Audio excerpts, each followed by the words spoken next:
أعوذ بالله من الشيطان الرجيم.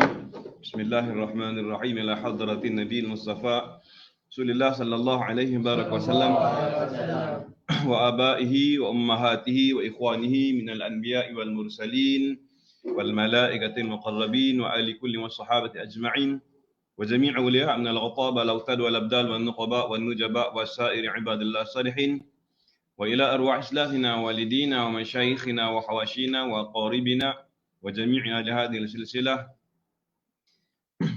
المسلمين والمسلمان والمؤمنين والمؤمنات خصوصا إلى حضرة شيخ الإمام أبو عبد الله محمد بن يوسف السنوسي إن الله تغشاه بالرحمة والمغفرة ونرى محله ينفعنا بعلومه بأسراره وأنواره ونفحات بركاته في الدين والدنيا والآخرة بالسر الفاتحة. أعوذ بالله من الشيطان الرجيم. بسم الله الرحمن الرحيم. الحمد لله رب العالمين الرحمن الرحيم مالك يوم الدين إياك نعبد وإياك نستعين اهدنا الصراط المستقيم صراط الذين أنعمت عليهم غير المغضوب عليهم ولا الضالين آمين. الحمد لله رب العالمين الصلاة والسلام على أشرف الأنبياء والمرسلين سيدنا مولانا محمد وعلى آله وأصحابه أجمعين. قال رب اشرح لي صدري ويسر لي أمري واحلل عقدة من لساني يفقه قولي. ربنا افتح بيننا وبين قومنا بالحق وأنت خير الفاتحين. اللهم افتح لنا حكمتك وانشر علينا رحمتك يا ذا الجلال والإكرام. سبحانك لا علم لنا إلا ما علمتنا إنك أنت العليم الحكيم.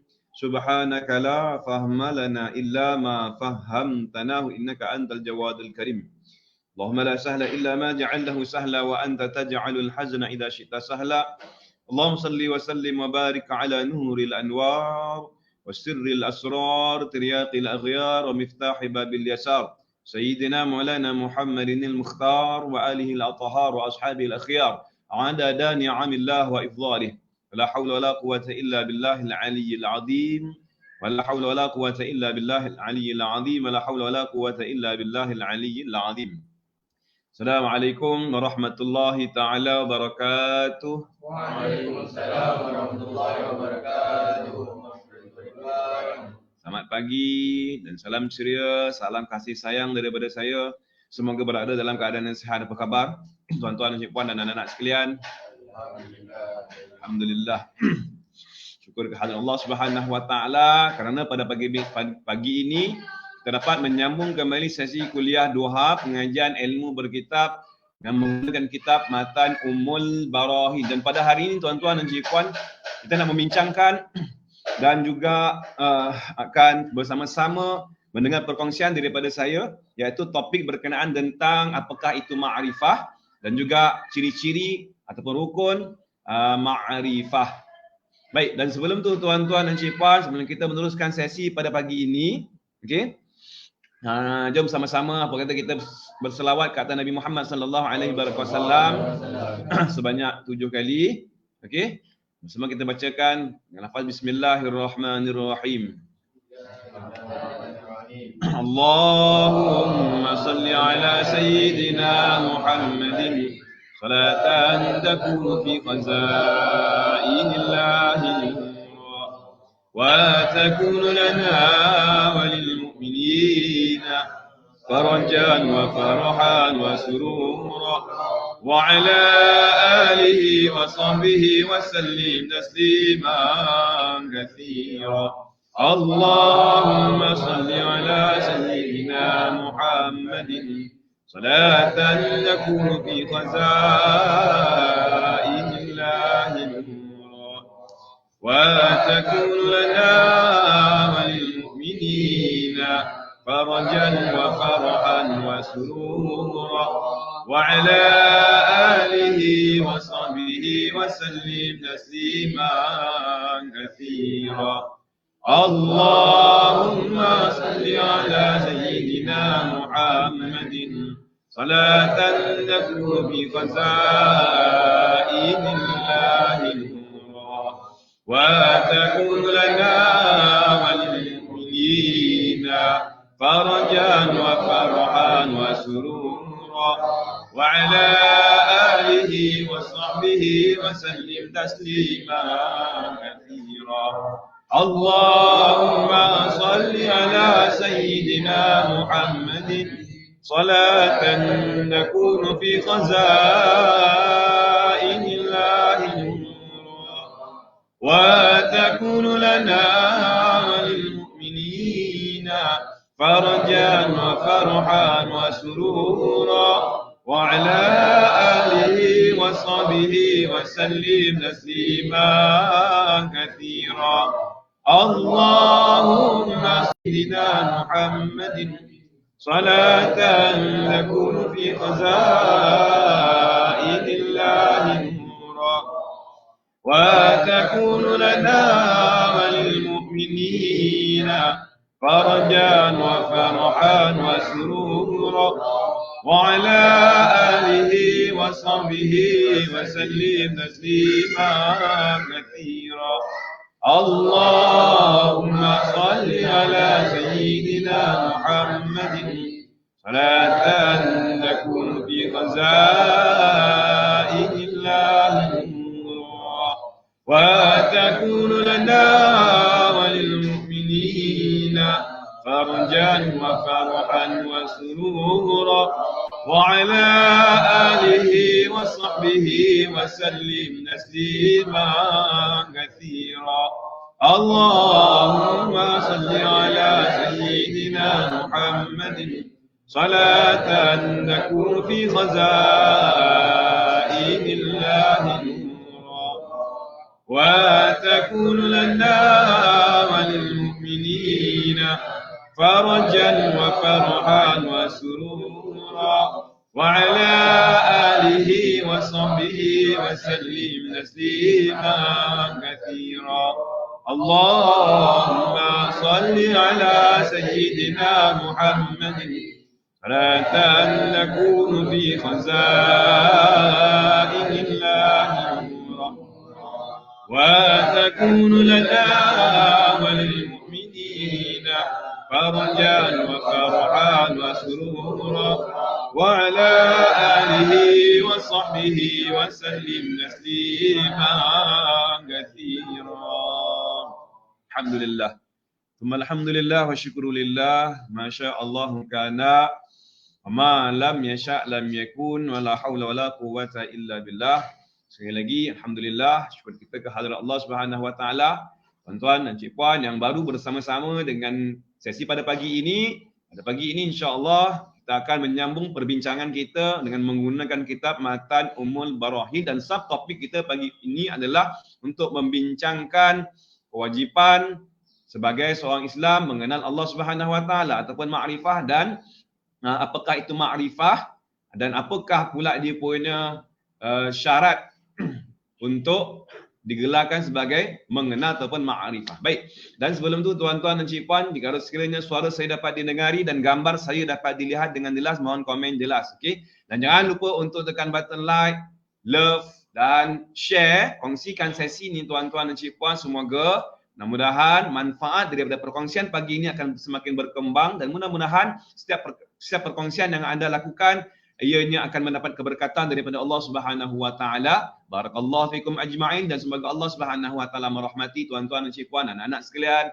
Allah Subhanahu wa taala melapangkan dada kita, Allah Subhanahu wa taala mempermudahkan urusan kita untuk menuntut ilmu agar kita mendapat kefahaman serta mudah untuk kita bertindak beramal dengan ilmu yang bakal kita ketahui pada pagi ini. Allahumma amin amin ya rabbal alamin. Sekali lagi tuan-tuan dan cik-puan, alhamdulillah. Dan sebelum kita meneruskan sesi pada pagi ini, seperti biasa, suka saya untuk mengingatkan diri saya sendiri dan juga kepada tuan-tuan dan cik-puan yang bersama-sama pagi ini, ilmu untuk memastikannya kita dapat serap ke dalam jiwa dan juga seterusnya dapat kita praktikkan dan akhirnya mengeluarkan buah, perlunya kepada persiapan.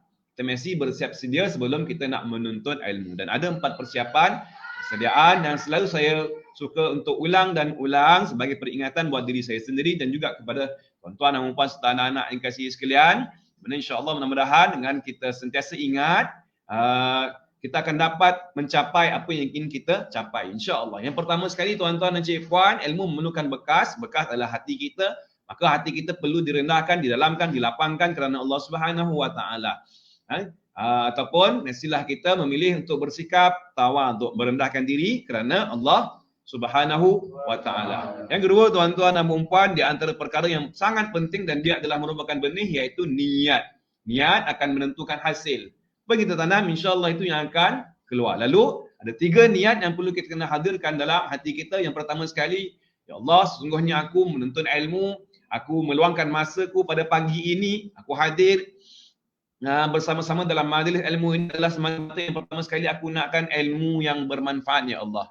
Dengan ilmu yang bermanfaat ni aku semakin rapat, semakin dekat dan semakin tenang jiwaku denganmu, ya Allah.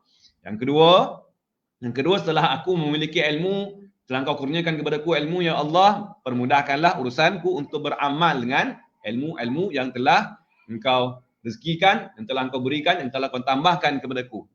Itu niat yang kedua. Dan yang ketiga, dan permudahkan urusanku, ya Allah, untuk aku sebarkan, aku kongsikan kepada yang lain-lainnya. Baik, itu 3 niat.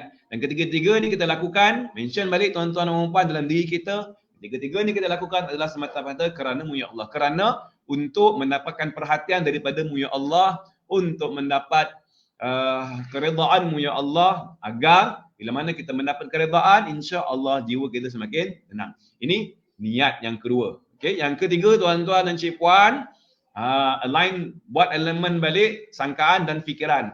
Kerana fikiran ini dia ada kaitan dengan sangkaan. Apa yang kita sangka, itu yang kita akan fikir. Dan apa yang kita fikir, tuan-tuan dan cik-puan, itu yang kita akan rasa. Kalau kita fikir yang baik-baik, insya-Allah kita akan rasa yang baik-baik. Kalau kita fikir sebaliknya, maka kita akan rasakan apa yang kita fikirkan, tuan-tuan dan cik-puan. Dan fikiran, dia bermula dengan sangkaan. Sangkaan, dia ada kaitan dengan niat.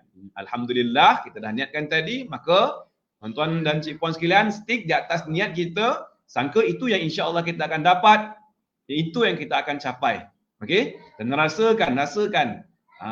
Mudah-mudahan dengan kita betulkan sangkaan dan fikiran kita menjadi betul, rasa kita akan semakin tenang, semakin tenteram, kita akan semakin mencapai kebahagiaan. Kerana kita sedang menuju ke jalan tu, tuan-tuan dan cik-puan. Walaupun kita belum sampai lagi ke destinasinya, insya-Allah kita dah rasa. Dia contohnya semacam kalau analogi kita nak pergi satu tempat, ya kan? Tempat yang syok lah, tempat percutian, pelancongan, kita tak pergi lagi. Tapi bila mana kita memikirkan bahawa kita akan pergi ke tempat itu, apa yang kita akan rasa, ya? Mesti akan rasa syok, kan? Mesti akan rasa tak sabar, excited. Demikian juga tuan-tuan dan cik-puan, bila mana kita dah betulkan niat, itu yang kita akan tuju. InsyaAllah kita dah mula merasai ketenangan, kebahagiaan walaupun kita belum sampai lagi. Itu yang ketiga. Dan yang keempat, tuan-tuan dan cik-puan, sama-sama kita berdoa pada Allah Subhanahu Wa Taala agar Allah Subhanahu Wa Taala menambahkan lagi buat kita semua, buat anda, buat anak-anak, buat tuan-tuan dan puan-puan yang meluangkan masa dengan sesi kuliah duha pada pagi ini, agar ditambahkan lagi ilmu yang bermanfaat dan juga direzekikan kefahaman, serta kita mohon juga kepada Allah Subhanahu Wa Taala agar kita mendapat hubungan, kita mendapat persahabatan dengan orang-orang yang soleh, agar kita terangsang untuk melakukan perkara-perkara yang soleh. Allahumma amin ya rabbal alamin. Alhamdulillah, terima kasih kepada tuan-tuan dan puan-puan yang telah memberikan respon dan komen dalam ruangan komen. Cik Puan Nurmadia Aziz, alhamdulillah, salah masuk kelas semalam, tak apa, salah tersilap jalan, kata apa, kembali kepada sesat jalan, kembali ke pangkal, tak mengapa, tak sesat pun kan, walaupun kuliah semalam tak mengapalah. Tapi kuliah oleh kerana pagi ni saya terlewat sedikit, okey, terlewat lebih kurang dalam 5 minit, last minute tadi purut pula apa buat hal kan. Dan terima kasih juga kepada Cik Puan kerana telah mendoakan, okey, Muhammad Iqbal Fajri yang telah tag nama rakan-rakan kita, Tuan Nasrul Haikal, okey, Tuan Khairul Hasan dari Bukit Damansara hadir, masya-Allah. Walaupun jauh dapat bersama-sama hadir walau secara alam maya kan. Semoga Allah Subhanahu Wa Taala memberkati tuan dan sekalian sahabat-sahabat dan rakan-rakan yang bersama-sama yang hadir pada pagi ini dalam sesi ini. Semoga Allah Subhanahu Wa Taala memberikan kefahaman buat anda, tuan-tuan dan cik-puan, dan semoga Allah Subhanahu Wa Taala mempermudahkan urusan anda untuk menuntut ilmu ini. Insya-Allah, Allahumma amin ya rabbal alamin. Waalaikumsalam warahmatullahi wabarakatuh. Salam duha tidak buat Puan Mazwin Deris. Okey. Dan tuan-tuan dan cik-puan, seperti yang telah saya jelaskan pada awal-awal tadi, insya-Allah pada pagi ini kita akan memulakan perbincangan dengan menggunakan kitab Matan Umul barahin. Saya kongsikan kepada anda tuan-tuan paparan skrin kitab yang dalam bentuk PDF yang mungkin anda dah download. Kalau belum download, anda search saja dalam Google terjemahan matan Ummul Barahin. Okey, insya-Allah anda akan berjumpalah. Bolehlah pakai sama ada edisi Jawi ataupun edisi Rumi. Okey. Baik, jadi pagi ini kita nak bincangkan tuan-tuan dan puan seperti telah saya jelaskan tadi, iaitu apakah itu ma'rifah. Ma'rifah, apakah itu ma'rifah dan apakah syarat ma'rifah. Baik. Dan tajuk dalam terjemahan ni adalah kewajipan setiap mukallaf. Okey. Baik. Qala Syekhul Musannif rahimahullahu taala wa nafa'na bi'ulumihi fid darain amin ya rabbal alamin. Telah berkata Al-Imam Syekh Sanusi rahimahullahu taala, wa yajibu ala kulli mukallafin syar'an.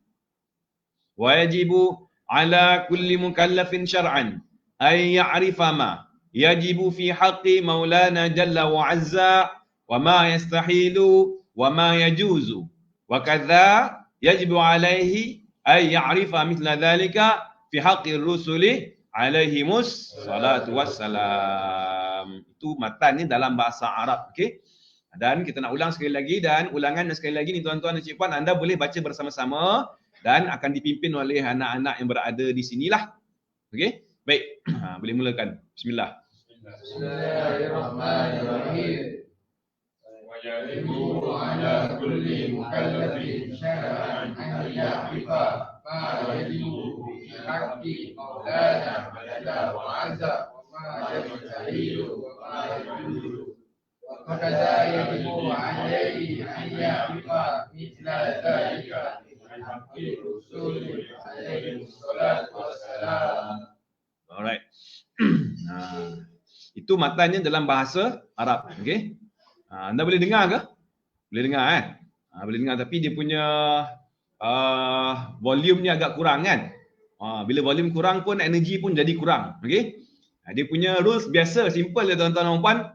What you give, you get it back. Jadi kalau kita berikan, dan untuk nak meningkatkan energi ni sebenarnya dia kena kuatkan volume. Okey, kalau muzik kita dengar, kalau anda dengar apa sahaja bunyi-bunyian daripada muzik dalam keadaan yang sangat slow, perlahan, kan apa akan berlaku tuan-tuan dan puan? Lah kan syahid awal, insya-Allah akan syahid awal. Okey.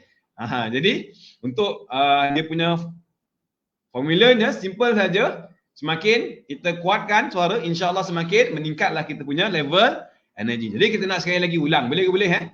Anak boleh ke boleh? Alright. Kali ni kita kuatkan lagi volume, tingkat lagi semangat. Moga mudah-mudahan bukan yang membaca sahaja bersemangat, berenergi, bahkan yang mendengar pun akan menjadi semangat dan berenergi. Dan bila energi, level energi kita tinggi, tuan-tuan dan puan-puan, insya-Allah kita akan mudah untuk attract more kefahaman. Okey? Kerana kita akan dapat seperti mana yang kita berikan. What you give, you get back more. Okay? Apa yang kita beri akan dapat kembali kepada kita. Kalau kita bagi 10%, insya-Allah dia akan dapat kadang-kadang more. Okay? More than 10%. Kalau 100%, insya-Allah more than 100%. Okay, baik. Boleh ke boleh? Alright, kita test sekali lagi. Baca sama-sama. Dengan lafaz Bismillahirrahmanirrahim. Bismillahirrahmanirrahim. ويجب على كل مكلف شرعا أن يعرف ما يجب في حق مولانا جل وعز وما يستحيل وما يجوز وكذا يجب عليه أن يعرف مثل ذلك في حق الرسول عليه الصلاة والسلام. Masya Allah, luar biasa hebat. Kan ada beza kan? Ada beza yang pertama dengan yang kedua tadi kan? Mana yang lebih bersemangat lagi? Yang pertama ke yang kedua? Yang pertama ke yang kedua? Yang kedua lebih clear, lebih bersemangat, lebih lantang kan? Bila lebih bersemangat bermakna energi kita, tenaga kita semakin meningkat. Bila semakin meningkat, mudah kita belajar dalam keadaan bersemangat ni tuan-tuan dan puan, insya-Allah dia akan mudah untuk mendapat kefahaman. Berbeza dengan belajar dengan santai-santai atau belajar dengan tidak bermain lah, santai tak mengapa, tapi yang penting dia punya keinginan yang kuat, semangat yang luar biasa, insya-Allah akan mudahlah untuk kita faham apa yang kita bincangkan. Baik. Yang kedua, Amirul Akmal yang kedua kata dia. Dia jawab dalam komen. Cik Puan Mazwin yang kedua, betul kan? Yang kedua, bau bersemangat. Okey? Dia nanti lebih jelas lagi. Baik. Jadi, apa pengertian dan terjemahannya tuan-tuan dan Cik Puan? Jom kita bincangkan terjemahan ataupun pengertian matan yang telah dibacakan sebentar tadi, iaitu kata dia wajib dari segi syarak, wajibu ala kulli mukallafin. Wajibu ala, dan wajib ke atas setiap mukallaf. Ni wajib apa tuan-tuan dan puan? Yes, ni kita dah bincangkan, okey? Ingat kita dah bincangkan 3 hari yang lepas, kita dah bincangkan tentang hukum akal, hukum syarak dan hukum adat. Tujuannya kenapa kita nak bezakan istilah penggunaan perkataan wajib. Okey, kalau wajib ke atas setiap mukallaf tu maksud dia adalah wajib pada syarak. Apa maknanya? Buat dapat pahala, ada janjian pahala, ganjaran, tinggal janjian seksaan, berdosa dan ada janjian seksa. Maithabu ala fi'lihi wa yu'aqabu ala tarkihi. Perbuatan yang kalau kita lakukan, kalau kita penuhi tanggungjawab ini, perbuatan ini adalah merupakan tanggungjawab kita lah, tuntutan daripada Allah Subhanahu Wa Taala. Kalau kita penuhi, kita laksanakan dengan penuh baik, dengan jayanya, insya-Allah ada ganjaran yang akan tersedia. Okey, Allah Subhanahu Wa Taala nak berikan ganjaran kepada kita, tuan-tuan dan puan. Kalau kita abaikan, akibat pengabaian, sehingga kita menghembuskan nafas yang terakhir, kita tak tunaikan lagi, kita laksanakan lagi tanggungjawab ini, kita akan berhadapan dengan seksaan. Ada janjian seksaan, okey? Janjian seksaan daripada Allah Subhanahu Wa Taala. Itu wajib bagi setiap mukallaf. Dan mukallaf pun kita dah bincangkan ada 4 ciri-ciri mukallaf. Yang pertama akil, berakal. Yang kedua baligh sampai umur. Yang ketiga memiliki panca indera, sama ada pendengaran atau penglihatan. Dan yang keempat sampai seru. Sampai seru bermakna dia tahu tentang kehadiran agama Islam. Okey? Baik, itu mukallaf. Jadi wajib bila cukup 4 syarat ni wajib kepadanya tuan-tuan dan puan. Apa yang wajib? Ayya'rifah. Kata Syekh As-Sanusi, ayya'rifah, bahawa dia kena kenal. Ayya'rifah, ma'rifah. Ya'rifah berasal daripada perkataan arafa, ya'rifu, ya. Ma'rifah ataupun ma'rifah. Ma'rifah di dalam terjemahan dia tuliskan mengetahui, okey, mengetahui. Mengetahui dengan makna mengenal lah, dan lebih tepat adalah mengenal. Kalau mengetahui itu hanya tahu sahaja. Adapun mengenal ini dia ada syarat tuan-tuan dan cik puan. Jadi makrifah, persoalannya topik kita pagi ini, apa itu makrifah? Makrifah adalah mengenal. Makrifah adalah mengenal. Yes. Haji. Baik. Jadi mengenal. Makrifah adalah mengenal, dan apa itu syarat makrifah nanti kita akan bincangkan sebentar lagi. Dan apa yang perlu yang kita kena kenal tuan-tuan dan puan? Apa yang perlu dikenali oleh individu mukallaf tersebut? Okey, sekali lagi mukallaf yang berakal, orang gila tak termasuk tuan-tuan dan puan, ya. Kemudian baligh sampai umur, kalau yang kanak-kanak yang belum baligh tu pun masih belum lagi wajib, dia tidak ada tuntutan. Okey, dan yang ketiga dia ada panca indera, sama ada penglihatan ataupun pendengaran. Kalau kedua-duanya dia buta dan dia pekak semenjak dilahirkan pun tak termasuk dalam golongan mukallaf. Dan yang keempat sampai seru dakwah, sampai seruan Islam. Okey, 4 syarat. Bila cukup 4 syarat ni tuan-tuan dan cik puan, maka dia bergelar mukallaf dan dia mempunyai tanggungjawab untuk kenal. Kenal apa? Ada 2 perkara yang dia kena kenal. Okey, ada 2 perkara yang dia kena kenal. Pertama dia kata yang wajib pada hak Allah Subhanahu Wa Taala, yang maha besar dan yang maha mulia, yang mustahil dan yang harus. Begitu juga wajib kita mengetahui. Berkata Ibn Alaih, dan wajib ke atas dia mengenali akan seumpama demikian pada hak Rasul, para Rasul alaihi wassalatu wassalamu. 2 perkara yang perlu dikenal. Pertama, perkara yang berhubung kait dengan sifat Allah Subhanahu Wa Taala. Yang kedua, perkara yang berhubung kait dengan sifat para Rasul alaihi wassalatu wassalamu. Jelas, Ini perkara yang wajib dia kena kenal. Wajib dia kena kenal. Kalau dia tak kenal tuan-tuan dan puan sekalian, dia berdosa. Selama mana dia tak kenal, kalau dia dah baligh, dia berakal, dia ada panca indera tuan-tuan dan puan, tapi dia tak kenal, maka hukumnya adalah berdosa, pengabaian daripada mengenali pengabaian daripada perbuatan untuk nak mengenali, usaha untuk nak mengenali itu adalah suatu kesalahan, tuan-tuan dan puan. Bukan dia seumpama meninggalkan solat juga. Kalau solat tinggalkan berdosa, ataupun melakukan perbuatan yang dilarang oleh Allah Subhanahu Wa Taala, seperti contoh berzina atau minum arak, berdosa. Demikian juga tuan-tuan dan puan, ini juga adalah satu kesalahan dan dia adalah berdosa besar. Okey, dia bukan main-main. Ini ada tuntutan kewajipan. Mana Mana dalil dia dalam Al-Quran, Allah Subhanahu Wa Taala telah menjelaskan fa'lam annahu la ilaha illallah. Ya, dalam Al-Quran Allah Subhanahu Wa Taala lagi telah menjelaskan fa'lam annahu la ilaha illallah. Apa pengertiannya tuan-tuan dan puan? Maka hendaklah kau tahu. Fa'lam itu hendaklah engkau kena tahu. Fa'lam. Itu ada arahan daripada Allah Subhanahu Wa Taala, annahu, tahu apa? Annahu, bahawasanya la ilaha, tiada Tuhan selain Allah. Maka daripada dalil di sini tuan-tuan dan puan, kita fahami bahawa mengenal Allah Subhanahu Wa Taala itu, mengetahui dengan makna yakin bahawa tidak ada Tuhan selain Allah Subhanahu Wa Taala itu adalah suatu kewajipan, bukan pilihan. Sekali lagi, dia adalah kewajipan, bukannya pilihan. Okey, anda boleh merujuk balik ayat yang telah saya bacakan sebentar tadi. Kalau anda nak rujuk tuan-tuan dan puan, dalil ini iaitu dalam surah Muhammad ayat yang ke-19. Ayat ni panjang lagi lah.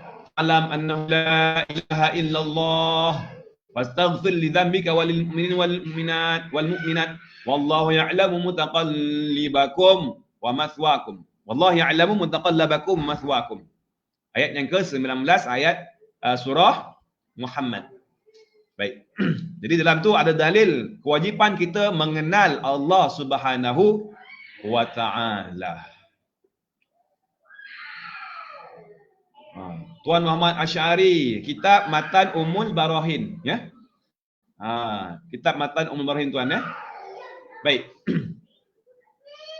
Okey. Jadi anda boleh rujuk. Kalau yang masih anda baru bersama-sama dengan sesi pada pagi ini, anda boleh download kitab ni, ya, terjemahan kitab ni dalam bentuk PDF, ataupun kalau anda yang mahir dalam bahasa Arab tu boleh terus download dalam bahasa Arab lah. Baik. Jadi sekali lagi tuan-tuan dan puan, secara kesimpulannya berdasarkan daripada teks ni, berdasarkan kenyataan Syekh Al-Imam As-Sanusi rahimahullah taala, ada dua kewajipan yang perlu kita kena tunaikan tuan-tuan dan puan. Kewajipan yang pertama mengenal Allah, kewajipan yang kedua mengenal Rasul. Mengenal Allah, mengenal Rasul. Dan apa perlu kita kena kenal? Yang kata tadi, pertama sekali perkara yang wajib. Perkara yang wajib. Maksud perkara yang wajib tu iaitu sifat. Okey, sifat yang wajib bagi Allah Subhanahu Wa Taala. Yang pertama. Yang kedua, yang dimasukkan perkara yang mustahil iaitu sifat yang harus ke atas Allah Subhanahu Wa Taala. Dan yang ketiga, perkara yang harus, maksud dia adalah sifat yang harus. Perkara itu maksudnya adalah sifat. Okey. Baik. Jadi ada tiga perkara yang perlu, ataupun tiga perkara yang perlu kita kena tahu berdasarkan daripada pengenalan ataupun kewajipan yang pertama, iaitu kewajipan mengenal Allah. Yang dimaksudkan kewajipan mengenal Allah adalah mengenal sifat Allah. Bahagian yang pertama. Kewajipan yang pertama. Kewajipan yang kedua dalam teks ni iaitu kewajipan kita mengenal para Rasul alaihimussalatu wassalam. Ya'rifa mithla dhalika. Maksud dhalika seperti mana kita kena kenal sifat yang wajib, sifat yang mustahil, sifat yang harus, yang berkait dengan Allah Subhanahu Wa Taala. Demikian juga wajib kita kena kenal, kena tahu sifat-sifat yang wajib, yang mustahil dan yang harus bagi para Rasul alaihimussalatu wassalam. Jelas? Are you clear? Jelas, ha? Baik. Sekali lagi, kewajipan kita adalah untuk mengenal. Ada dua kewajipan kita untuk mengenal. Yang pertama, kewajipan mengenal Allah. Dan yang kedua, kewajipan mengenal para Rasul alaihi wassalatu wassalam. Bagaimana, apa yang perlu kita kenal? Apa yang perlu kita kenal ya, tuan-tuan dan puan dan anak sekalian? Kena kenal sifat. Okey, kena kenal sifat bagi Allah Subhanahu Wa Taala dan sifat bagi Rasul. Dan sifat ada 3, sifat yang wajib, yang harus dan yang mustahil. Ada 3 sifat. Baik. Jelas Dan seterusnya tuan-tuan dan puan, bila kita sebut tentang mengenal, apa pengertian mengenal diterjemahkan ke dalam bahasa Melayu, mengenal itu adalah makrifah. Makrifah adalah mengenal. Makrifah, ya'rifah bermakna bahawa dia kena memakrifahkan. Dia kena makrifah, dia kena kenal dalam bahasa Melayu. Kenal ni macam mana tuan-tuan dan puan? Apa yang dimaksudkan dengan kenal? Okey, alright. Berapa ramai nak tahu apa itu yang apakah syarat mengenal kan? Apakah bagaimana yang dikatakan dengan mengenal, ataupun apakah syarat-syarat yang perlu dicukupi? Bila mana syarat itu dipenuhi, barulah seseorang itu dia dalam kategori mengenal Allah Subhanahu Wa Taala. Dan mengenal ini ataupun makrifat ini dalam peringkat ilmu tauhid. Okey? Di sisi usuliyin ataupun pada dalam subjek yang kita bincangkan ini. Kenapa tuan-tuan dan puan? Sebab ada lagi peringkat makrifat tapi bukan dalam perbahasan ilmu tauhid, iaitu perbahasan dalam ilmu tasawuf. Okey, itu pun ada juga ciri-ciri mengenal tapi tak samalah. Adapun mengenal ni, dan ini mengenal yang kita akan bincangkan, inilah mengenal pada peringkat yang permulaan. Inilah pengenalan yang paling awal sekali yang wajib kita kena tahu. Baik. Kalau anda nak tahu tuan-tuan dan puan, anak-anak sekalian, okey. Saya kongsikan kepada anda slide show. Okey. Bentar Alright. Jadi hukum dia adalah mengenal tuan-tuan dan puan, dan juga dalam menurut Syekh Zaini Dahlan, beliau telah menjelaskan awwalu wajibin 'alal insani ma'rifatul ilahi bistiqani. Ya, boleh nampak slide show yang telah saya kongsikan kepada anda. Ini dalil daripada Syekh Zaini Dahlan yang telah membuat kalam syair tentang kewajipan mengenali Allah Subhanahu Wa Taala, Tuhan. Kewajipan permulaan awal kewajipan bagi manusia itu adalah mengenal Allah Subhanahu Wa Taala. Itu maksud dia. Awwalu wajibin 'alal insani, permulaan kewajipan manusia, ma'rifatul ilahi bistiqani, mengenali Tuhan dengan yakin. Okey? Ini dia punya dalil lah kalau anda nak rujuk Syekh Zaini Dahlan. Baik. Jadi ada 3 syarat tuan-tuan dan puan mengenal Allah Subhanahu Wa Taala.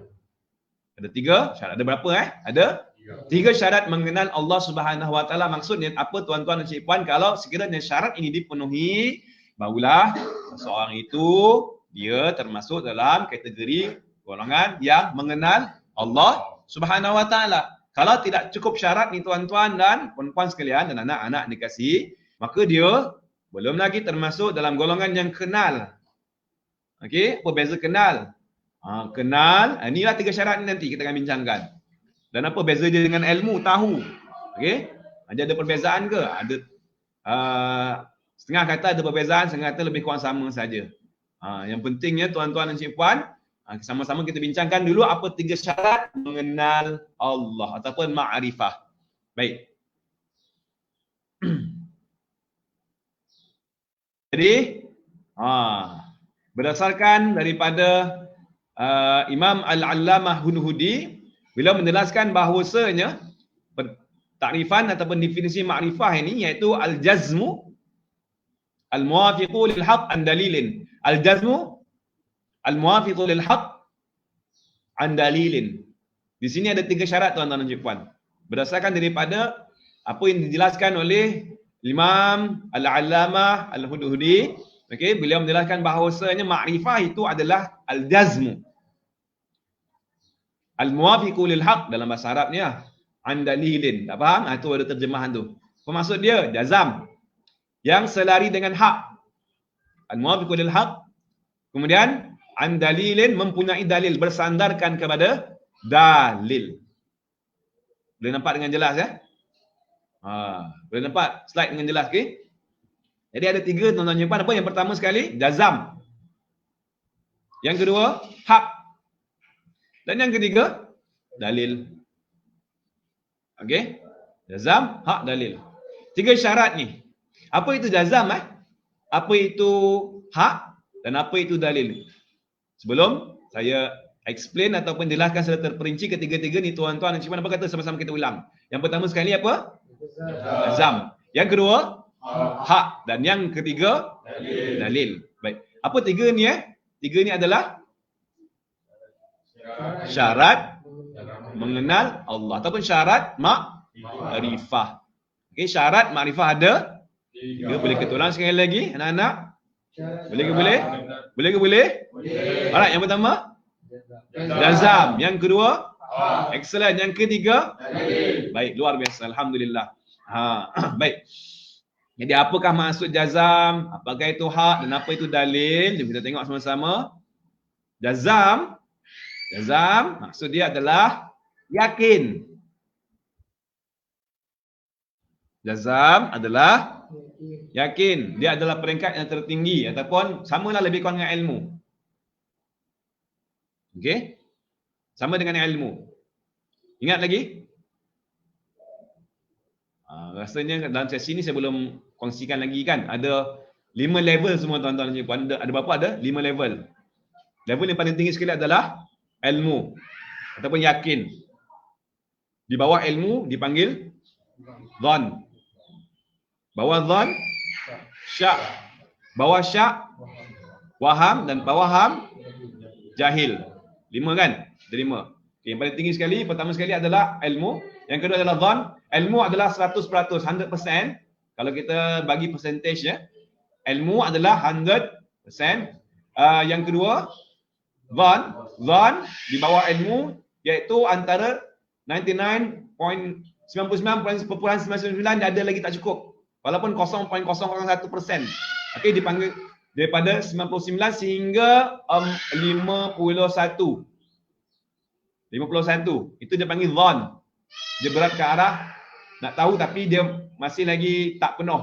Dia tak yakin lagi. Lepas tu yang ketiga adalah syak. Syak iaitu 50-50, pertengahan.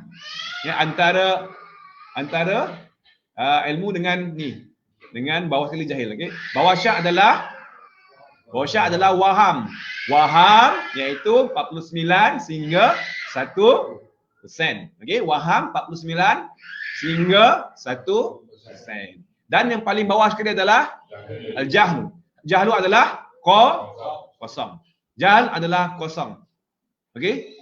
Jahil tak tahu langsung. Jadi antara kelima-lima ni tuan-tuan dan puan, dalam syarat mengenal Allah Subhanahu Wa Taala hanya satu sahaja. Level ni sahaja yang diterima. Kalau sekiranya ada zan, ada syak, apatah lagi lah waham dan jahil, maka dia tak termasuk dalam kategori yakin. Ada 1% sahaja lagi, 1% sahaja lagi dia tak yakin. Dia dah yakin dah. Belum yakin lagi, dia zan. Dia percaya Allah Ta'ala itu ada, contoh. Dia percaya Tuhan tu wujud, tapi ada 1% dia ragu-ragu lagi. 1% sahaja, maka tak diterima lagi tuan-tuan dan puan. Sebab syarat mengenal adalah yakin. Baik. Jadi jazam sama dengan yakin. Boleh tuan-tuan dan puan? Anak-anak, boleh Jazam sama dengan yakin. Boleh ikut? Jazam sama dengan yakin. Ulang sekali lagi. Jazam sama dengan yakin. Yes, again sekali lagi. Jazam sama dengan yakin. Alright, terbaik. Itu yang pertama. Jazam. Syarat yang pertama adalah jazam. Mesti kena yakin tuan-tuan dan puan. Tak boleh ragu-ragu. Tak boleh zon, tak boleh waham, betah lagi lah. 4 tu tak pakai. Jahil lebih-lebih lagi lah. Dan jahil ni pula ada 2. Jahil ada 2. Jahil sama ada jahil murakkab ataupun jahil basit. Jahil basit, jahil murakkab. Jahil basit ni jahil satu lapis sahaja, dia sedar, dia tak tahu. Dia pergi belajar. Itu jahil basit. Manakala jahil murakkab, kalau jahil murakkab ini adalah jahil yang dia dah lah tak tahu. Kemudian dia tak sedar, dia tak tahu. Okey? Tidak tahu dan dia tak sedar pun yang dia tidak tahu. Itu jahil murakkab. Baik. Kedua-dua ni adalah sama-sama teruk. Tinggal lagi kalau yang jahil basit ni dia sedar dia pergi belajar. Okey, dia sedar dia tak tahu dia pergi belajar. Adapun jahil murakkab ni dia dah lah tak tahu, lepas tu dia tak sedar pun yang dia tak tahu. Dia tak buat apa-apa pun. Dan dia rasakan dia tahu. Pernah jumpa dulu kita pun mungkin pernah mengalami situasi macam tu kan. Okey, jadi mudah-mudahan kalau kita minta berlindung pada Allah Subhanahu Wa Taala agar kita bukan tergolong dalam golongan yang jahil murakkab. Mudah-mudahan kalau kita orang yang jahil, kita digerakkan oleh Allah Subhanahu Wa Taala untuk menuntut ilmu, membebaskan diri kita daripada kejahilan. Kejahilan itu adalah kegelapan, tuan-tuan dan puan. Al-jahlu dhulumat. Al-jahlu dhulumat, kegelapan. Gelap, kalau kita berada dalam gelap, apa yang akan berlaku Sekarang ni siang okey kan. Bila tiba malam, tiba-tiba lampu tak ada. Okey, kita nak pergi satu tempat, apa akan berlaku, tuan-tuan dan puan? Risiko sangat tinggi. Okay, risiko sangat tinggi. Very high. Risiko apa? Risiko memang tak sampai. Sebab apa? Sebab cahaya bulan tak ada, lampu pun tak ada, apa-apa pun tak ada, gelap gelita. Kemana arah tuju kita? Kita tak clear pun, tuan-tuan dan puan. Betul? Okay. Dan kita akan rasa apa rasa bila gelap risau, takut. Apa? Tak certain tak confident. Okey? Sebab apa? Sebab dalam gelap. Demikian juga seorang yang jahil itu yang perasaan yang dia alami walaupun dia tak sedar. Betul, dalam kehidupan dunia ni walaupun dia berada di bawah cahaya matahari, namun hati dia tetap masih lagi diselubungi oleh ketakutan yang dia pun tak pasti. Kenapa? Kerana dia berada dalam situasi jahil. Jadi keluarkan daripada kejahilan. Al-ilmu nur. Al-ilmu nur kata tuan guru kepada Imam Asy-Syafi'i, iaitu Al-Waqi', Syekh Waqi' mengatakan kepada beliau bahawa al-ilmu nur. Al-ilmu nur. Ilmu itu adalah cahaya. Jadi kita tuntut ilmu, mudah-mudahan kita doakan semakin bertambah ilmu, semakin bertambah cahaya dalam hati kita, dan bila mana semakin bertambah cahaya, semakin jelas ke mana arah tuju kita dan mudah untuk kita nak sampai ke destinasi yang dituju. InsyaAllah. Allahumma amin. Ya Rabbal. Baik. Itu yang pertama, jazam. Okey, jazam adalah sama dengan sekali lagi, jazam sama dengan yakin. Yang kedua tuan-tuan dan puan, hak. Selari dengan hak. Apa itu hak? Apa yang dimaksudkan dengan hak ya? Baik, yang dimaksudkan dengan hak ataupun kebenaran iaitu Ahlus Sunnah wal Jamaah. Ahlus Sunnah wal Jamaah. Bukan Ahlul Punnah wal Ranah. Okey? Dia ada Ahlus Sunnah wal Jamaah, ada Ahlul Punnah wal Ranah. Dan di akhir zaman ni banyak yang mendakwa bahawa mereka lah golongan Ahlus Sunnah wal Jamaah. Okey? Dakwa boleh dakwa tuan-tuan dan puan, tapi bagaimana landasan perjalanan Ahlus Sunnah wal Jamaah? Seperti yang dikatakan oleh Imam Haramain, idza ulqa Ahlus Sunnah wal Jamaah fal muradu bihi al-Asy'ariyah wal Maturidiyah. Bila diitlak sebut sahaja mazhab Ahlus Sunnah wal Jamaah ni, kalau dalam bab akidah, dalam bahagian akidah, yang dimaksudkan dengan Ahlus Sunnah wal Jamaah pertama sekali adalah al-Asy'ariyah. Iaitu mereka yang mengikut Imam Abul Hasan Al-Asy'ari. Imam Abul Hasan Al-Asy'ari. Yang kedua, Al-Maturidiyah, mereka yang mengikut mazhab ataupun jalanan Imam Abu Mansur Al-Maturidi. Abu Mansur Al-Maturidi. Siapakah kedua-dua ni tuan-tuan dan puan? Anda boleh Google.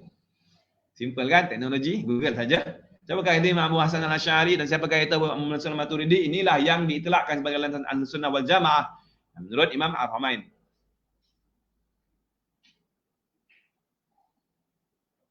Dan apa yang kita bincangkan, kitab yang kita gunakan ini adalah mengikut jalanan kedua-dua lah. Abu Hasan Al-Asy'ari dan Abu Mansur Al-Maturidi. Apa beza? Ada beza lah kedua-dua. Dengan lagi, mereka seiring, sejalan.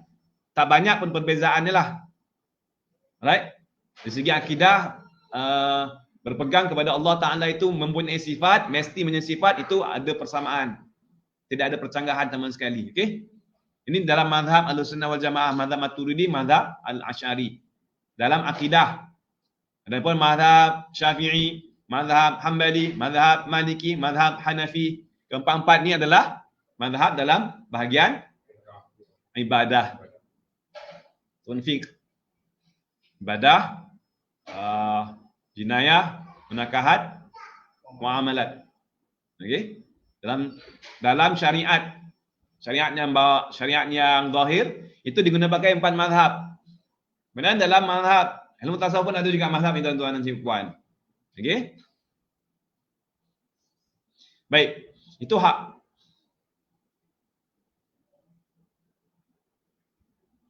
Kalau dalam ilmu tasawuf kita menggunakan pakai mazhab Syekh Junaid Al-Baghdadi.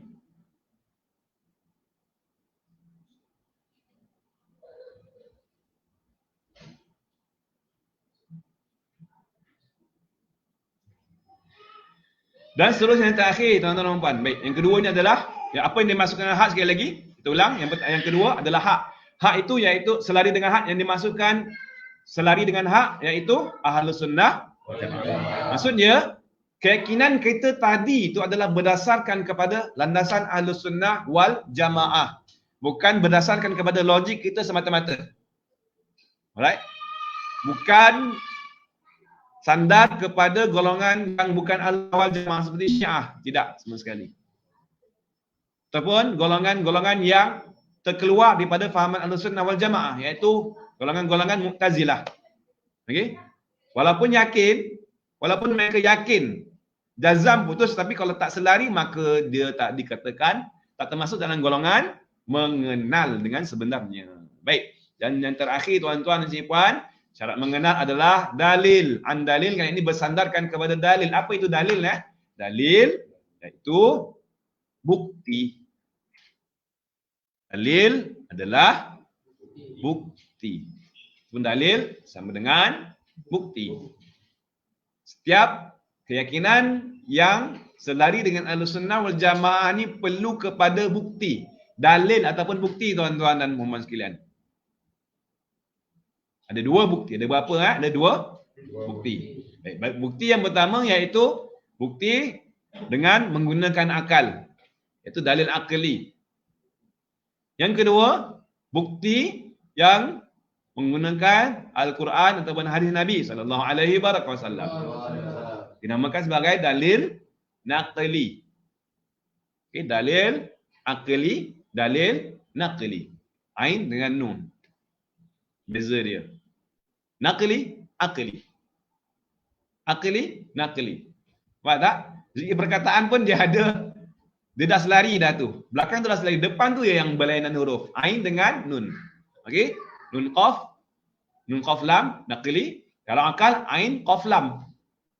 Nak cerita, walaupun dia berbeza akal dengan wahyu, tetapi dia ada persamaan tuan-tuan dan puan. Dia selari, dia tak bercanggah sama sekali. Yang menyebabkan dia bercanggah itu adalah fikiran manusia yang lari daripada nakal.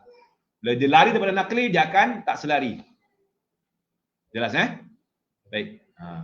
Akal lah, nakli, nakal ni ada berasal daripada bahasa Arab, nun qaf lam, nakli itu memindahkan. Ataupun kita cedok ataupun kita memetik daripada Al-Quranul Karim. Baik. Jadi bila mana cukup ketiga-tiga syarat ni tuan-tuan dan puan, barulah seseorang itu dinamakan mengenal Allah. Jika sekiranya luput salah satu syarat ini, maka dia tak dinamakan mengenal. Ada jazam, selari Ahlussunnah wal Jamaah tapi tidak tahu bukti ataupun dalil, maka dia tak dinamakan sebagai kenal, dia adalah mengikut saja, muqallid. Mana kata akidah dia adalah akidah yang bertaklid kepada seseorang. Sehingga mana dia berjaya mengemukakan bukti, dalil akal dan dalil Al-Quran. Okey? Walaupun dalil itu secara general, umum, maka sah. Dan dia perlu tahulah penjelasan dalil tersebut. Dan kalau sekiranya orang tanya dekat dia tentang kupasan dalil, dia tak pandai nak explain, tak pandai nak jelaskan, nak kongsikan. Okey, yang penting dia tahu saja dalilnya, dalil umum dia apa? Contoh seperti dia yakin bahawa Tuhan tu ada. Tuhan yang menciptakan alam ini ada. Okey? Dan dia punya keyakinan ni selari dengan Ahlussunnah wal Jamaah. Ya, Ahlussunnah wal Jamaah tu mengatakan bahawasanya Tuhan itu ada. Dan apa dalil dia? Dalil akal, alam ni. Alam ni itu dalil yang umum, dalil secara general. Kemudian dalil secara kupasan, bagaimana alam ini kaitan dengan adanya Tuhan. Kerana alam ini dia tidak mungkin jadi dengan sendiri. Mana boleh jadi dengan sendiri. Setiap perkara, setiap apa sahaja di sekeliling kita, baju kita pakai, kopiah, kerusi, okay, telefon, semua ni ada pencipta, ada pembuat. Mana boleh, ya? Hatta Facebook ni pun tuan-tuan dan puan ada yang buatnya. Bukan dia ada tiba-tiba terpacul, tup, aplikasi Facebook kan. Media sosial Facebook ataupun WhatsApp, tiba-tiba ada, tak ada siapa pun yang create. Boleh terima logik? Tak. Kalau hanya semudah sekecil perkara ni memerlukan kepada pencipta, cuba bayangkan sebesar-besar langit, bumi, okay, matahari, bulan, bintang. Jadi mesti ada pencipta. Nampak? Itu dalil akal. Yang menguatkan lagi hujah dia bahawa alam ni pasti ada pencipta. Dan dalil akal ni sedari dengan Al-Quran. Allahul ladzi khalaqas samawati wal ardh. Dalam Al-Quran Allah jelaskan bahawa Allah lah yang menciptakan 7 petala langit. Itulah Tuhan yang menciptakan alam ni. Nampak tak? Itu dalil daripada akal dan Al-Quran. Dan dia mesti kena, bila sebut kata dalil akal ni tuan-tuan dan puan, siapa yang perlu kena cari dalil ni Siapa yang perlu kena cari dalil ni setiap yang mengenal tu lah. Mana kata kalau tuan-tuan dan puan yang nak kenal anda ataupun nak memenuhi tanggungjawab mengenal, anda perlu cari dalil. Dan dalil tu anda kena fikirkan tuan-tuan dan puan. Bukan hanya sekadar sahaja, bukan hanya sekadar mendengar sahaja, bahkan kena fikirkan. Lampu ni mana boleh jadikan sendiri? Nampak tak? Bila anda dah mula memikirkan tuan-tuan dan puan dan dah selari dengan logik anda, okey? Kemudian dengan logik ni tadi kita combine dengan Al-Quran. Al-Quran, wah betul lah, Al-Quran kata Allah yang menciptakan. Maka inilah baru dikatakan kenal yang sebenar. Right? Barulah dikatakan kenal yang sebenar. Kalau ditanyakan Allah itu ada ke? Allah itu Tuhan kita? Ya Allah itu Tuhan kita lah. Mana kau tahu? Bila kecil lagi, aku dilahirkan, mak ayah aku cakap, oh Allah Ta'ala tu Tuhan aku. Ustaz-ustaz yang mengajar pun juga semua kata Tuhan itu adalah, alam ni ada Tuhan. Tuhan itu adalah Allah. Mana dalil? Apa dalilnya? Dalil. Apa dalil lah? Bukti. Apa bukti? Bukti. Bukti tak tahulah. Sorry. Aku saya belajar. Kalau dia hanya jawab macam tu bermakna dia masih lagi belum mengenal. Okey, pergi lagi belajar. Teruskan proses pembelajaran, tarian untuk mendapatkan bukti akal. Dan bukti akal ni mudah kan? Mudah ke mudah? Mudah saja tuan-tuan dan puan, semua orang ada akal. Sebab tu syarat dia adalah orang yang berakal. Bila ada akal dan dalil ni pun bukan dalil yang advance. Tak? Bukannya dia tidak ada bahasa jargon kan? Ada tak bahasa jargon saya pakai tadi? Kan? Dia simple sahaja. Mana kena semua peringkat kefahaman.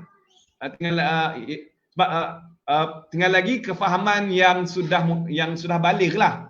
Okay, sudah baligh. Adapun kalau sebelum baligh itu, sebab tu dia letakkan syarat mukallaf ni adalah baligh. Baligh ni dah sampai umur, dia dah peringkat memikir. Okey, dan bila mana peringkat mikir, akal fikiran manusia ni dia selari sahaja. Dia sama saja pattern dia. Right? Sebab tu dia susah dalil. Baik, itu syarat yang ketiga. Bila mana syarat ini dipenuhi, barulah seseorang itu dikatakan mengenal Allah Subhanahu Wa Taala. Jadi jom bersama kita ulang sekali lagi. Boleh? Okey. Syarat mengenal Allah Subhanahu Wa Taala ada berapa? Ada 3. Yang pertama jazam, yang kedua yang ketiga dalil. Apa pengertian jazam? Yakin. Jazam sama dengan yakin. Boleh? Jazam sama dengan yakin. Yang kedua, hak sama dengan Ahlussunnah. Yes, kemudian dalil sama dengan yes, excellent. Baik. Alhamdulillah. Itu sahaja syarat mengenal Allah Subhanahu Wa Taala. Syarat mengenal, baru syarat mengenal, okey? Kemudian apa yang perlu kita kenal, itu banyak lagi lah. InsyaAllah kita akan bincangkan tuan-tuan dan puan perkara-perkara yang perlu kita kenal Allah Subhanahu Wa Taala. Alright? Dan insya-Allah kita akan bincangkan setiap satu daripada kewajipan untuk mengenal Allah Subhanahu Wa Taala dan kewajipan untuk mengenal para Rasul alaihi wassalatu wassalam ini pada minggu hadapan insya-Allah. Baik, Allah Subhanahu Wa Taala alam bis-shawab wa ilahil marji'u wal ma'ab.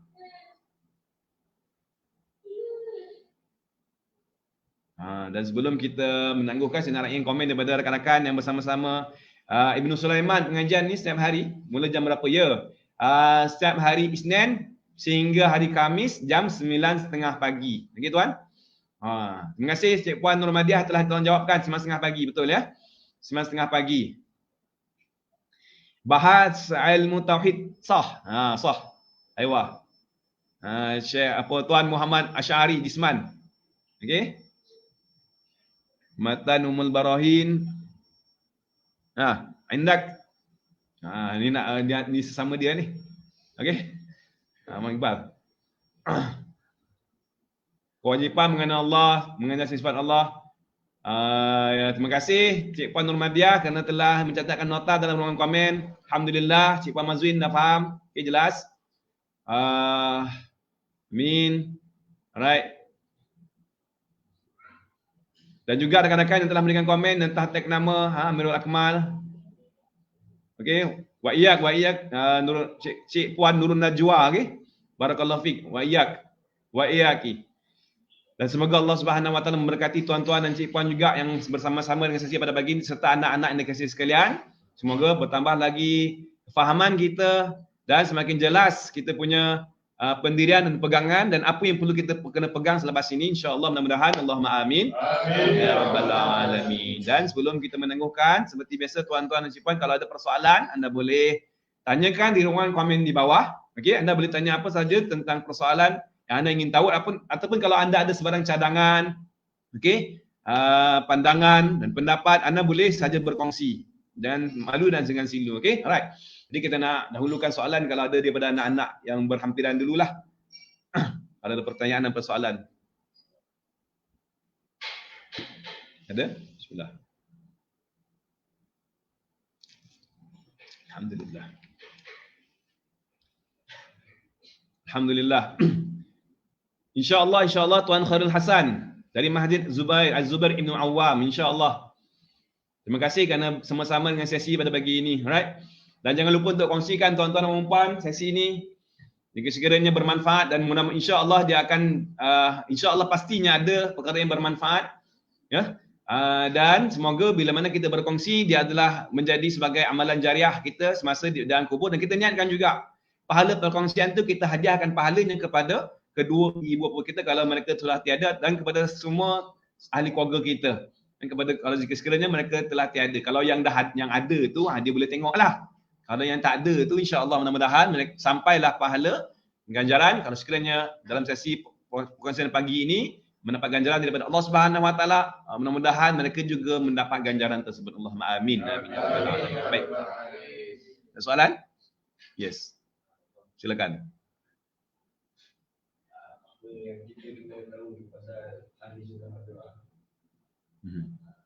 Soalan ni, apa yang kita kena tahu tentang Ahlus Sunnah wal Jamaah? Maksud dia ciri-ciri ke apa?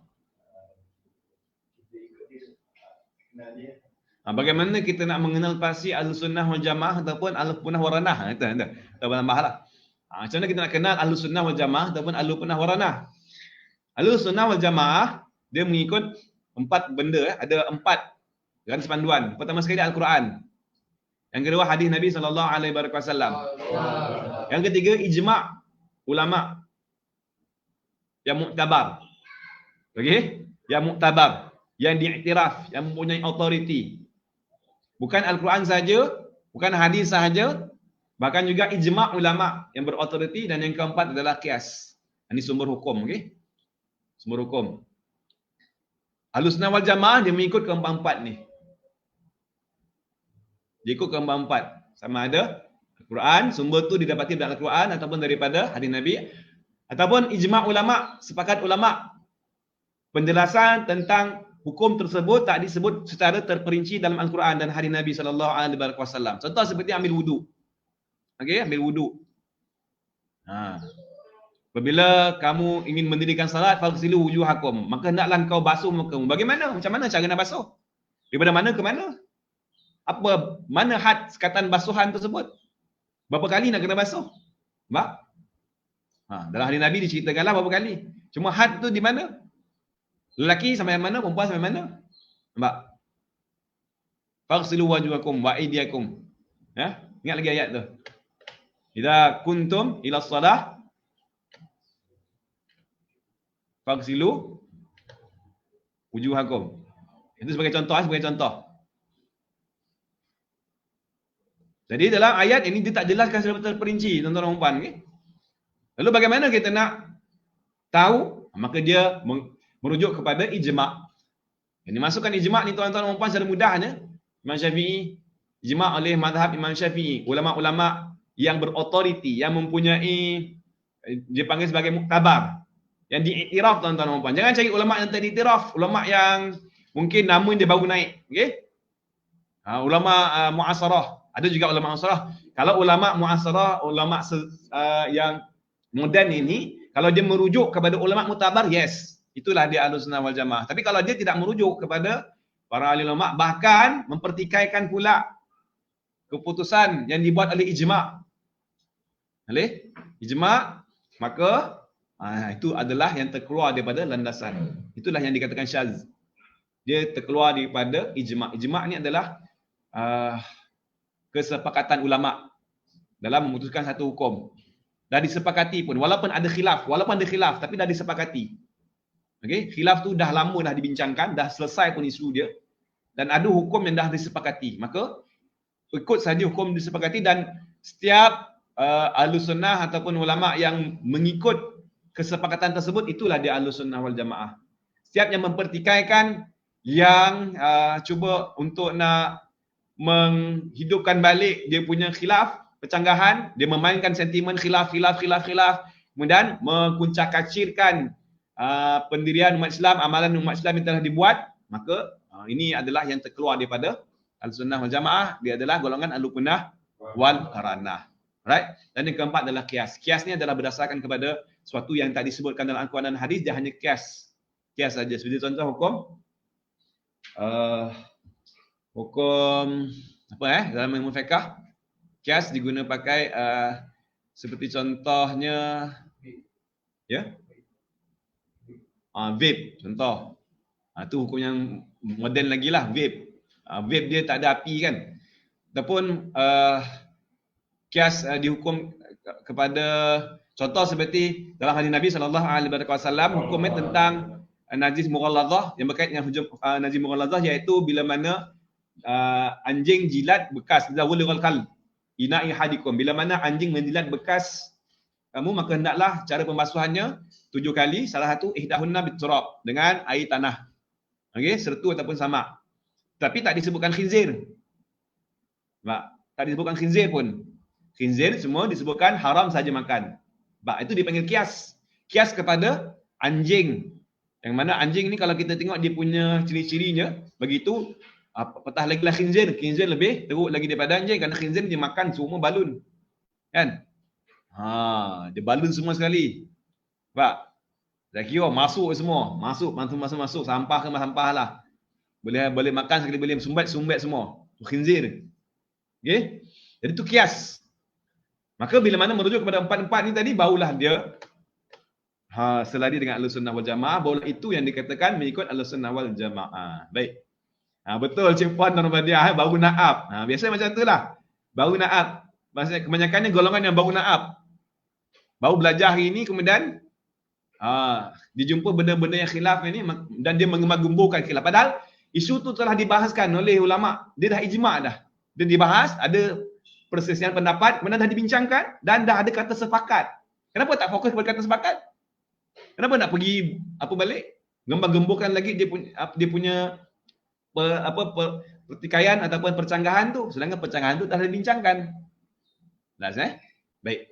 Dan khilafu ummati rahmah, percanggahan pendapat di kalangan ulama itu adalah rahmat, kata Rasulullah sallallahu alaihi wasallam. Tapi bukan pendapat orang-orang macam kita.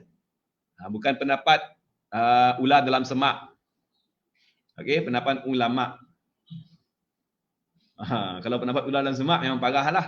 Habis dibelit. Wallahu alam. Yes. Mhm.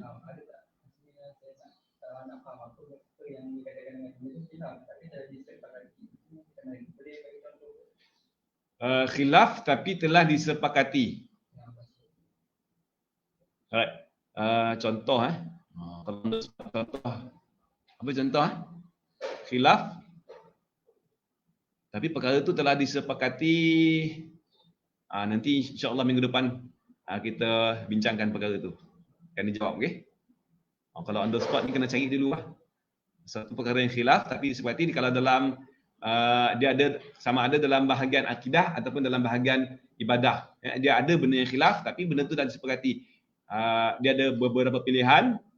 Dia percanggahan ulama lah, kata ulama macam ni. Itu contoh itu khilaf lah. Kata ulama A macam ni, kata ulama B macam ni, khilaf. Namun akhirnya bila berlakunya ijma', maka hukum tu telah disepakati dan itulah yang telah diputuskan. Cuma tinggal lagi khilaf itu tak ditong sampahkan. Okey? Masih lagi diguna pakai lah. Boleh diguna pakai. Panggil muktamad. Ya, pandangan yang muktamad. Ada qaul yang muktamad. Ada khilaf, ada qaul yang muktamad. Kalau dalam istilah ilmu fiqh, qaul yang khilaf dan qaul yang muktamad. Jadi qaul yang muktamad itulah yang dimasukkan disepakati. Faham Itu yang disepakati. Boleh boleh cari sendirilah. Banyak kan? Banyak. Kalau khilaf tu pecahangan-pecahangan, kemudian dikata kemudian lepas dari khilaf tu dia akan setiap topik mesti akan ada dia, kalau dalam ilmu fiqh dia akan bahaskan tentang khilaf, kemudian ada qaul muktamad. Jadi itu yang disepakati, ikut yang disepakati. Jelas jadi tak perlu butang lagi lah. Okay, bayarlah tu kan. Ada lagi soalan? Tuan-tuan dan puan, ada soalan ke? Kalau nak tanyakan, saya hanya typekan di ruang komen, okey? Tak ada Kalau tak ada, sekiranya sekadar itu dahulu sesi kita pada pagi ini. Mudah-mudahan sekali lagi tuan-tuan dan puan, perkongsian pada pagi ini mendatangkan manfaat yang sangat besar kepada tuan-tuan dan puan dan anak-anak sekalian, ya. Dan juga kepada mereka yang telah berkongsi, mudah-mudahan Allah Subhanahu Wa Taala memberikan balasan yang terbaik, yang terbanyak buat tuan-tuan dan puan. Jazakumullahu khairan katsiran wa khairal jazaa. Dan semoga Allah Subhanahu Wa Taala memberkati tuan-tuan dan puan. Allah ya barakallahu fikum ajma'in. Dan semoga Allah Subhanahu Wa Taala merahmati, Allah Taala memberikan perhatian kasih sayangnya kepada kita semua, kepada anda tuan-tuan dan puan, kepada anak-anak, kepada ahli keluarga kita, kepada sekalian orang Islam. Allah Subhanahu Wa Taala mengampunkan segala kesilapan dan kesalahan kita, dan Allah Subhanahu Wa Taala memberikan pertolongan, memberikan petunjuk dan pertolongan kepada kita, kekuatan yang luar biasa, tenaga yang luar biasa kita melaksanakan ketaatan kepada Allah Subhanahu Wa Taala, dan semoga kita semua dapat bersatu seperti mana kita dihimpunkan pada pagi ini tuan-tuan dan puan dalam sesi ini. Mudah-mudahan Allah Subhanahu Wa Taala mudah-mudahan Allah Subhanahu Wa Taala menghimpun kita di syurga kelak. Allahumma amin amin ya rabbal alamin. Ada soalan pula. Nanti insya-Allah saya akan jawab soalan ni lah, soalan daripada al-ustaz Khairul Azhan, ya. Sahabat, Waalaikumsalam warahmatullahi wabarakatuh. Nak tahu kita dengan Tuhan ni bersekutu ke bercerai? Okey. Nak tahu kita dengan Tuhan ni bersekutu ke ataupun bercerai? Untuk nak menjawab soalan ni, insya-Allah soalan ni saya akan jawab pada minggu hadapan. Okey? Kalau tuan-tuan dan puan pun berminat nak tahu, insya-Allah kita akan cuba untuk jawabkan persoalan ni, insya-Allah. Yang terbaik lah, saya akan cuba dengan yang terbaik insya-Allah untuk menjawab persoalan, dan insya-Allah kita jumpa minggu depan tuan-tuan dan cik-puan. Terima kasih kepada yang bertanya kepada Ustaz Azhan. Okey, persoalan tu saya pasti yakin dia nak pencerahan tu adalah untuk kita semualah. Beliau saya pasti dah yakin beliau dah tahu dah jawapan kan, betul ya Ustaz Azhan?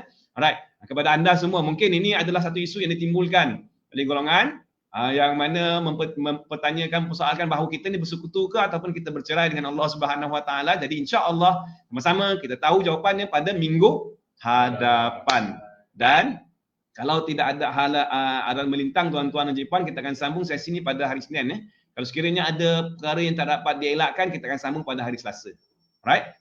Okey. Kalau saya terlupa, tolong ingatkan. Okey? Ini persoalan yang sangat bagus ni. pencerahan kerana banyak soalan-soalan yang pelik-pelik kan, kefahaman-kefahaman yang pelik-pelik. Okey, yang perlu kita kena tahu, kena alert, okey, supaya kita tidak terkeliru. Jadi sekadar itu dahulu perkongsian pada pagi ini. Wa iyyak ya, afwan wa iyyak Ustaz Khair Azhan. Terima kasih sama-sama Cik Puan Mazwin, okey. Dan sekalian sahabat-sahabat yang telah berikan komen, yang telah like, yang telah tekan button love, yang telah share, yang telah tag nama rakan-rakan dan telah berkongsi nota dalam ruangan komen di bawah. Sekali lagi saya ucapkan jutaan terima kasih kepada tuan-tuan dan Cik Puan. Semoga Allah Subhanahu Wa Taala memberikan kefahaman dan mempermudahkan anda untuk beramal dengan apa yang telah kita bincangkan pada pagi ini, dan sehingga kita berjumpa lagi. Dan itu kita tangguhkan dengan pembacaan doa. Baik, bismillahirrahmanirrahim. Alhamdulillahirabbil alamin. Wassalatu wassalamu ala asyrafil anbiya'i wal mursalin wa ala alihi wa sahbihi ajma'in. Allahumma ighfir lana ma akhta'na wa ma ta'ammadna wa ma asrarna wa ma 'alanna wa ma anta a'lamu bihi minna. Anta al-muqaddim wa anta al-mu'akhir, la ilaha illa anta. Allahumma inna nastaudi'uka ma 'allamtana faruddahu ilayna 'inda ihtiyajina ilayh.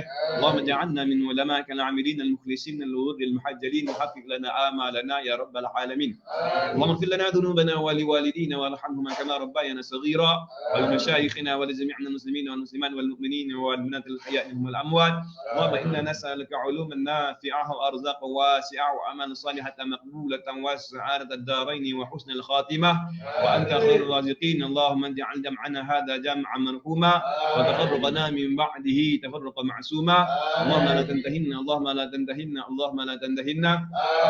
ربنا انفعنا بما علمتنا، ربنا علمنا الذي ينفعنا، ربي فقهنا وفقه أهلنا وقربت لنا في ديننا مع أهل الكفر أنثى وذكر. ربي وفقنا ووفقهم ما ترتضي قولا وفعلا كرما، وارزق الكل حلالا دائما وآخلا آتيا علما نهضى به الخير ونفاذ الشر. ربنا وأصلح لنا كل الشؤون وأخذنا بالرضا منك العيون، واقض عنا ربنا كل الديون قبل أن يأتينا مثل المنون، واغفر واستر أنت أكرم من ستر. وصلاة الله تغشى المصطفى من الحق نعانا والوفا في كتابك فيه للناس شفاء، وعلى الآل الكرام الشرفاء وعلى الصحب المصابيح الله. ربنا آتنا في الدنيا حسنة في الآخرة حسنة وقنا عذاب النار. صلى الله على سيدنا محمد وعلى آله وصحبه بارك وسلم أجمعين والحمد لله رب العالمين.